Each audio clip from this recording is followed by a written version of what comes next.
Morning news కి స్వాగతం. పత్రికల్లోని ముఖ్యాంశాలు చూద్దాం. ఈనాడు పత్రిక, హైదరాబాద్ లో AI data center cluster, NTT data, Neysa సంయుక్తంగా రూపాయలు 10,500 కోట్ల పెట్టుబడులు, రూపాయలు 562 కోట్లతో రుద్రారంలో తోషిబా కొత్త ఫ్యాక్టరీ, ముఖ్యమంత్రి సమక్షంలో ప్రభుత్వంతో ఒప్పందాలు, తెలంగాణలో పెట్టుబడులు పెట్టండి, జపాన్ పారిశ్రామికవేత్తలకు సీఎం రేవంత్ రెడ్డి ఆహ్వానం అంటూ వార్త తీసుకొని వచ్చింది. ఇక్కడ సీఎం రేవంత్ రెడ్డి సమక్షంలో ఒప్పంద పత్రాలు చూపుతున్న ఎన్టీటీ డేటా, నేయిసా నెట్వర్క్స్ ప్రతినిధులు జయేష్ రంజన్ అంటూ వార్త తీసుకొని వచ్చింది. ఇక్కడ భారత్ లో కొత్త రాష్ట్రం మాది, అత్యంత వేగంగా అభివృద్ధి చెందుతున్న తెలంగాణ మీకు హృదయపూర్వకంగా స్వాగతం పలుకుతుంది. జపాన్ ను ఉదయించే సూర్యుడి దేశం అని పిలుస్తారు. మా ప్రభుత్వం నినాదం తెలంగాణ రైజింగ్. ఈ రోజు తెలంగాణ జపాన్ లో ఉదయిస్తుంది.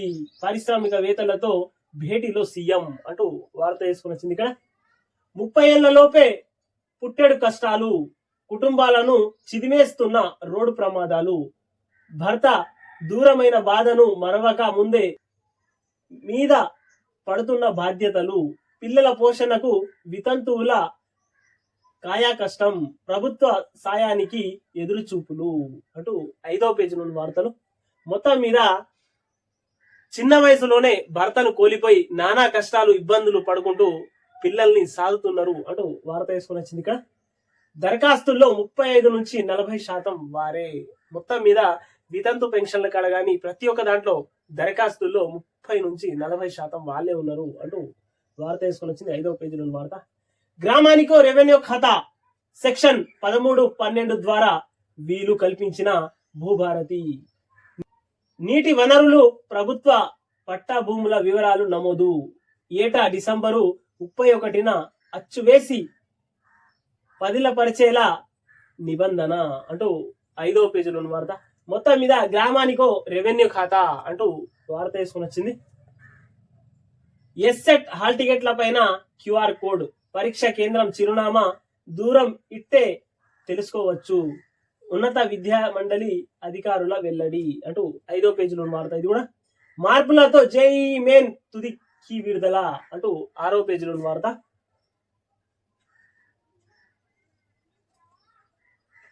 హూతీల చమురు రేవుపై అమెరికా భారీ దాడి, 74 మంది మృతి, 171 మందికి గాయాలు అంటూ 10వ పేజీలో వార్త. ఇది ప్రజలు భారీగా తరలి వస్తారు, వారికి ఎక్కడ ఇబ్బందులు కలగొద్దు, రజతోత్సవ సభపై నేతలకు కేసీఆర్ దిశానిర్దేశం అంటూ 5వ పేజీలో వార్త. మొత్తం మీద 27న జరిగే రజత ఉత్సవానికి మొత్తం మీద భారీ ఎత్తున ప్రజలు వస్తారు, వాళ్ళని ఎక్కడ ఏ ఇబ్బంది కలగకుండా నిన్న బీఆర్ఎస్ కాక మొత్తం మీద అందరినీ పిలిపించి దిశానిర్దేశం చేసిండు. మొత్తం మీద ఎలాంటి ఇబ్బందులు రాకుండా సకల సౌకర్యాలు ఏర్పాటు చేయండి. అక్కడ భారీ ఎత్తున ప్రజలు వస్తారు, 10 లక్షలకు పైగా ప్రజలు అక్కడికి తరలి రావాలి, తరలించాలి అంటూ మొత్తం మీద కాక జిజ్జు మీదనే ఉన్నాడని చెప్పుకోవచ్చు. ఊరూరా విత్తన బ్యాంకులు రావాలి, అన్నదాతలకు ఊతమివ్వాలి. ఈనాడు ముఖాముఖిలో జన్యు శాస్త్రవేత్త సుమన్ సహాయ్. మొత్తం మీద నిజంగా వాస్తవానికి ప్రతి సీజన్లు వానాకాలం గాని ఎండాకాలం గాని రైతులకు విత్తనాలు కొనాలన్నా వరుసలు నిలబడి కొనాలి. విత్తనాల సంచులు దొరకక నానా ఇబ్బందులు పడతారు. ఈ విషయాన్ని ప్రభుత్వం వెంటనే స్పందించి ప్రతి విలేజ్ కి ఊరూరా ప్రతి ఊర్లో ఒక విత్తన కేంద్రం ఉండాలి. అక్కడి నుంచే ఆ విలేజ్ లో ఎంతమందికి ఎన్ని విత్తన బస్తాలు అవసరం ఉంటాయో ఆ విలేజ్ కి సంబంధించింది ఒకటే సెట్ లోడ్ వెళ్తుంది, ఆ విలేజ్ వాళ్ళు తీసుకుంటారు. అంతా హంగామా ఉండదు, రైతుల విత్తనాల కోసం బారులు తీరాల్సిన అవసరం కూడా ఉన్నది. మొత్తం మీద ప్రతి ఊరికి ఊరూరా ఒక విత్తన పాయింట్ ని ఏర్పాటు చేయాలి అంటూ జన్యు శాస్త్రవేత్త చెప్తున్నారు. ఇది వాస్తవంగా ఇది కరెక్టే సార్.